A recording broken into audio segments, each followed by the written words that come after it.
Robert Kiyosaki के दो बाप थे। एक उनके खुद के फादर जिन्हें पुअर डैड कहते थे और दूसरे उनके फ्रेंड माइक के फादर जिन्हें अपना रिच डैड कहते थे। उनके पुअर डैड ने पीएचडी किया था और फिर स्कॉलरशिप पे अपनी एडवांस स्टडीज भी कंप्लीट की, जबकि उनके रिच डैड ने कभी 8वीं क्लास भी पास नहीं की थी। दोनों डैड्स अपने कैरियर में बहुत सक्सेसफुल थे, लेकिन उनके पुअर डैड ने हमेशा फाइनेंशियली स्ट्रगल किया था, जबकि उनके रिच डैड अमेरिका के सबसे अमीर आदमियों में से एक बने। मरते वक्त उनके पुअर डैड ने अपनी फैमिली के लिए अनपेड बिल्स छोड़े, जबकि उनके रिच डैड ने अपनी फैमिली के लिए मिलियंस ऑफ डॉलर छोड़े।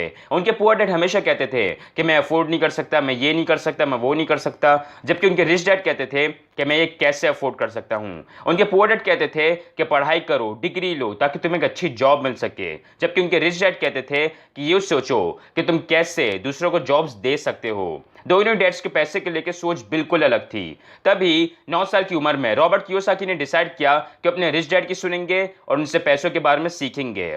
आज मैं आपसे ऐसे 7 लेसन शेयर करूंगा जो उन्होंने अपने रिच डैड से सीखे थे। So let's get started. Lesson number 1, fair and desire. Author कहते हैं कि ज्यादातर लोग पैसा कमाने के लिए काम करते हैं, उन्हें हमेशा एक अच्छी जॉब चाहिए होती है, अच्छी इनकम चाहिए होती है। बट ऑथर कहते हैं कि आपकी सैलरी कितनी भी बढ़ जाए कोई फायदा नहीं, क्योंकि सैलरी बढ़ने से आपके टैक्सेस भी बढ़ जाते हैं और आपके एक्सपेंसेस भी बढ़ जाते हैं। जैसे आपने कई बार देखा होगा कि लोग जब ज्यादा अर्न करते हैं तो ज्यादा खर्च भी करते हैं, जिससे उनके मंथली एक्सपेंसेस और भी बढ़ जाते हैं। जैसे मान लो एक न्यूली मैरिड कपल है, जेसन और सैरा। जेसन एक प्राइवेट कंपनी में जॉब करता है। जैसे उनकी शादी हुई उन्होंने मंथली इंस्टॉलमेंट्स पे एक घर खरीद लिया। फिर कुछ टाइम बाद उन्होंने एक कार भी खरीद ली, जिससे उनके मंथली एक्सपेंसेस और भी बढ़ गए। अब जेसन रोज काम पे जाता है, बहुत मेहनत करता है डर की वजह से, क्योंकि उसे डर है कि अगर वो जॉब नहीं करेगा तो उसकी लाइफ ठीक से नहीं चल पाएगी। अब कुछ महीनों बाद उनका बेबी हो जाता है। अब जेसन 2 जॉब्स कर रहा है, जिसकी वजह से उसे ज्यादा इनकम मिल रही है। अब जैसे उसकी इनकम बढ़ी उसकी डिजायर्स भी बढ़ गई। अब वो ज्यादा चीजें डिमांड करता है और उसके मंथली एक्सपेंसेस और भी बढ़ जाएंगे और ये साइकिल बस चलती ही रहेगी। लोग इन 2 इमोशंस की वजह से सारी जिंदगी काम करते हैं, फेयर और डिजायर। लोग इन 2 इमोशंस की वजह से सारी जिंदगी काम करते हैं और ऑथर इसी को रैट रेस कहते हैं।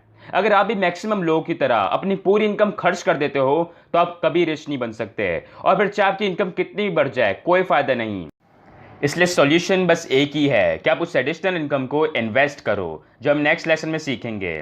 Lesson number 2, assets and liabilities.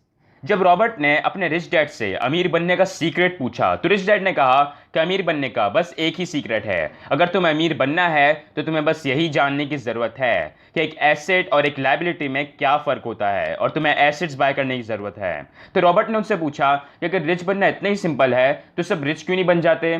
तो रिच डैड ने कहा कि सब इसलिए रिच नहीं बन पाते क्योंकि वो एक एसेट और एक लायबिलिटी के फ़र्क को नहीं समझ पाते।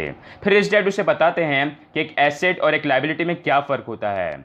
एसेट वो चीज़ होती है जिससे आपके पास पैसे आते हैं, जैसे आपने घर खरीदा और उसे रेंट पे दे दिया, अब हर महीने आपको उस घर का रेंट मिल रहा है, तो ये एक एसेट हुआ। लायबिलिटी वो चीज़ होती है जो आपसे पैसे लेती है, जैसे आपने घर खरीदा और उसे पर्सनली यूज़ किया, अब हर महीने आपको उसका electricity bill, gas bill, property tax, maintenance cost, ये सारे एक्सपेंसेस पूरे करने पड़ेंगे, तो ये एक लायबिलिटी हुई।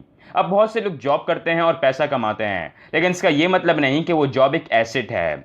ऑथर कहते हैं कि एसेट्स ऐसे होने चाहिए जो आपके लिए खुद इनकम जनरेट करें, जहां आपको काम करने की नीड ना हो। रिच डैड रॉबर्ट से कहते हैं कि पुअर और मिडिल क्लास लोग पैसों के लिए काम करते हैं, जबकि रिच लोग पैसों के लिए काम नहीं करते, पैसा उनके लिए काम करता है। जैसे ही उन्हें इनकम मिलती है वो उस इनकम से एसेट्स बाय कर लेते हैं और फिर वो एसेट्स उन्हें इनकम जनरेट करके देते हैं। जैसे मैं आपको एक रियल लाइफ एग्जांपल देता हूं। आपको तो पता होगा कि आजकल हम करीम और उबर जैसी ट्रांसपोर्ट सर्विसेज बहुत यूज़ कर रहे हैं। अभी रिसेंटली मेरे एक रिलेटिव ने करीम में इन्वेस्टमेंट की थी। उनके पास इतने पैसे तो थे नहीं कि वो कार खरीद पाते, इसलिए उनके पास जितने पैसे थे वो उन्होंने एडवांस पे किए और कार इंस्टॉलमेंट्स पे खरीद ली। फिर उन्होंने एक ड्राइवर हायर किया, अब वो करीम के लिए ड्राइव करता है। अब मेरे रिलेटिव को कोई काम नहीं करना पड़ता, वो ड्राइवर को हर महीने पे करता है, इंस्टॉलमेंट्स भी पे करता है और थोड़े बहुत पैसे वो खुद भी कमा लेता है, और कुछ ही टाइम में वो गाड़ी भी उनकी हो जाएगी, वो भी बिना कुछ काम किए। मोस्टली हमारा ये होता है कि जब पुअर के पास इनकम आती है तो उस इनकम को एक्सपेंसेस के लिए यूज़ करता है, जैसे फूड्स, बिल्स, टैक्सेस, और फिर एसेट्स के लिए कुछ नहीं बचता। जब मिडिल क्लास के पास इनकम आती है तो उसे लायबिलिटीज़ के लिए यूज़ करता है, जैसे जो ने लास्ट मंथ एक नया एसी खरीदा, मतलब और ज़्यादा इलेक्ट्रिसिटी बिल। लास्ट वीक एक कार खरीदी जिससे एक्सपेंसेस और भी बढ़ गए, मतलब मिडिल क्लास भी अपनी सारी इनकम लायबिलिटीज और एक्सपेंसेस पे यूज करता है, जबकि रिच लोगों के पास एक्सपेंसेस से ज्यादा एसेट्स होते हैं। उनके एसेट्स कॉलम में से जो भी इनकम आती है वो उसे एक्सपेंसेस के लिए यूज कर लेते हैं और जो इनकम बच जाती है वो उसे वापस एसेट कॉलम में री इन्वेस्ट कर देते हैं। फॉर एग्जाम्पल, जूलिया ने अपनी कुछ प्रॉपर्टीज रेंट पे दी हुई हैं, उसे महीने के 1 लाख रुपए मिलते हैं, जबकि उसके मंथली एक्सपेंसेस 50,000 हैं। तो बचे हुए 50,000 से वो वापस एसेट्स बाय कर लेगी और रिच लोग यही करके और ज़्यादा रिच होते जा रहे हैं। एसेट्स किसी भी फॉर्म में हो सकते हैं, चाहे आप रियल एस्टेट बाय करें, स्टॉक्स, बॉन्ड्स या फिर कोई भी बिजनेस जहां आपको काम करने की नीड ना हो। एसेट्स बाय करने का ये मतलब नहीं कि रिच पीपल कोई लग्जरीज बाय नहीं करते, वो लग्जरीज बाय करते हैं, बट वो लग्जरीज तभी बाय करते हैं जब उनके एसेट्स में से अच्छी इनकम आ रही हो तब, जबकि पुअर लग्जरीज पहले बाय कर लेते हैं। इसलिए ये बातें याद रखना, एक तो अपना टाइम बेच के पैसे ना कमाना, ज़्यादा से ज़्यादा एसेट्स बाय करना और लग्जरीज एंड में खरीदना। Lesson number 3, mind your own business. ज्यादातर लोग हमेशा इसलिए पुअर रहते हैं क्योंकि वो सारी जिंदगी किसी और के लिए काम करते हैं। माइंड योर ओन बिजनेस का मतलब है कि अपना एसेट कॉलम बनाओ और उसे स्ट्रांग रखो। हमारे आजकल लोग बस फॉर्मल एजुकेशन और डिग्रीज को ही हर चीज़ समझते हैं। हमारा एजुकेशनल सिस्टम भी हमें यही सिखाता है कि हमें डिग्रीज लेनी चाहिए और जॉब्स करनी चाहिए। बहुत से लोग डॉक्टर्स बनते हैं, इंजीनियर्स बनते हैं और इसमें कोई गलत बात नहीं है। इनफैक्ट ऑथर रॉबर्ट कियोसाकी ने भी बहुत सी जॉब्स की हैं, बट मोस्ट लोगों का प्रॉब्लम ये है कि वो और कुछ नहीं करते।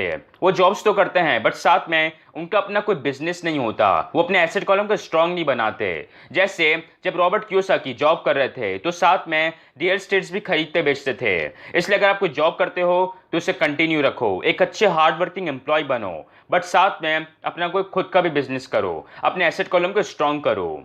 एक और इम्पॉर्टेंट चीज़, एसेट्स वही बाय करना जो आपको पसंद हो, जिनमें आपका इंटरेस्ट हो। जैसे मुझे रियल एस्टेट नहीं पसंद तो मैं रियल एस्टेट बाय नहीं करूंगा और वो एसेट्स बाय करूंगा जिनमें मेरा इंटरेस्ट हो। तो वही एसेट्स बाय करना जो आपको पसंद हो। बाय द वे, अगर आप कोई वीडियो एंजॉय कर रहे हो तो मेरे चैनल को सब्सक्राइब कर लेना ताकि आपको हर वीक ऐसे ही वीडियोस मिलती रहें। Lesson number 4, it's not the smart who get ahead but the bold.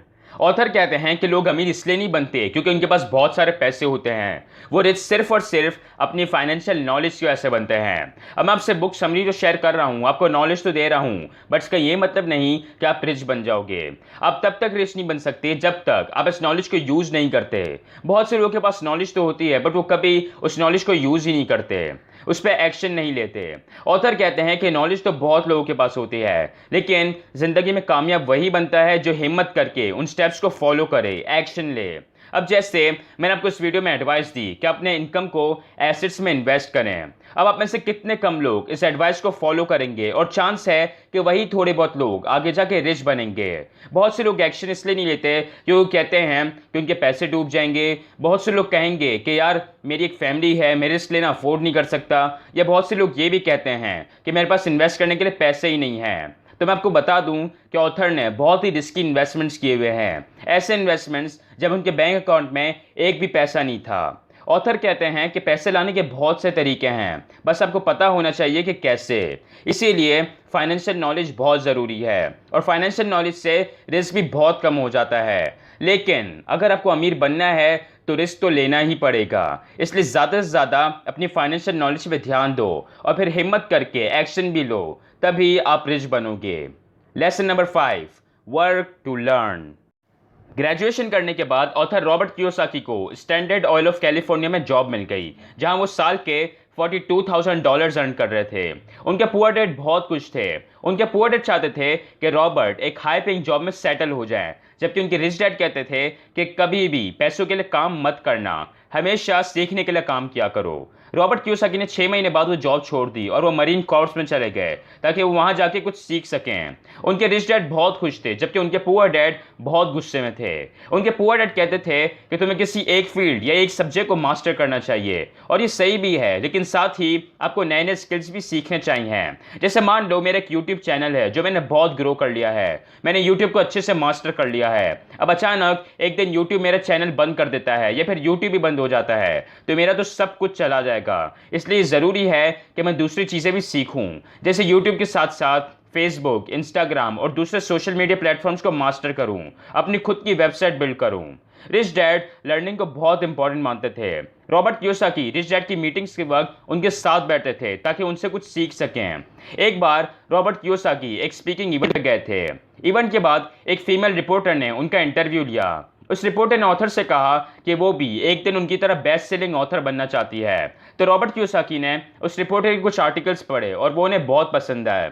Author ने उस रिपोर्टर से पूछा कि किस चीज़ ने उसे रोका हुआ है। तो रिपोर्टर ने कहा, पता नहीं, सबको मेरे आर्टिकल्स इतने पसंद आते हैं बट कुछ हो ही नहीं रहा। बट रिपोर्टर ने ऑथर से एडवाइस मांगी। तो रॉबर्ट कियोसाकी ने रिपोर्टर से कहा कि उसे कुछ सेल्स ट्रेनिंग कोर्सेज लेने चाहिए।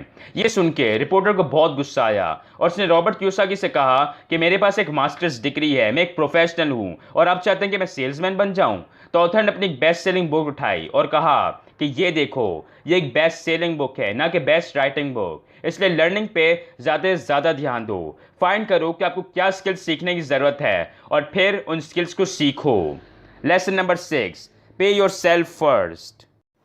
पे योर सेल्फ फर्स्ट का मतलब है कि आप अपने आप को हमेशा सबसे पहले पे क्या करो, मतलब वो इनकम जिससे आप एसेट्स बाय करोगे और फिर जो बच जाए उससे बाकी एक्सपेंसेस पूरे करो। तो रॉबर्ट ने रिच डैड से पूछा कि अगर हमारे पास इतने पैसे ना हो तो क्या करें। तो रिच डैड ने कहा कि चाहे कुछ भी हो जाए, हमेशा एसेट्स के लिए इनकम पहले निकालो और फिर जब आपके ऊपर एक्सपेंसेस का प्रेशर आएगा तो आप किसी ना किसी तरह पैसे कमा लोगे और एडजस्ट कर लोगे, बट हमेशा एसेट्स के लिए इनकम पहले निकालो। Lesson number 7, give and you shall receive. Rich dad हमेशा एक चीज़ में मानते थे कि अगर आपको कोई चीज़ चाहिए तो पहले आप वो चीज़ दो। जैसे जब भी रिच डैड को पैसे की नीड होती थी तो किसी और की हेल्प करते थे। जब रॉबर्ट कियोसाकी को पैसों की नीड होती थी तो किसी और की मदद करते थे। जब उन्हें सेल्स की नीड होती थी तो किसी और की सेल्स करने में मदद करते थे। इसलिए अगर आपको कुछ भी चाहिए तो पहले आप वो चीज़ दो। तो फ्रेंड्स, अगर आपको बेस्ट सेलिंग बुक बाय करनी हो जिसके लोगों ने भी बहुत अच्छे रिव्यूज़ दिए हैं तो आप डिस्क्रिप्शन में दिए हुए लिंक से बाय कर सकते हो। साथ ही अगर आपको वीडियो पसंद आई तो लाइक कर देना and subscribe for videos every week. Good bye.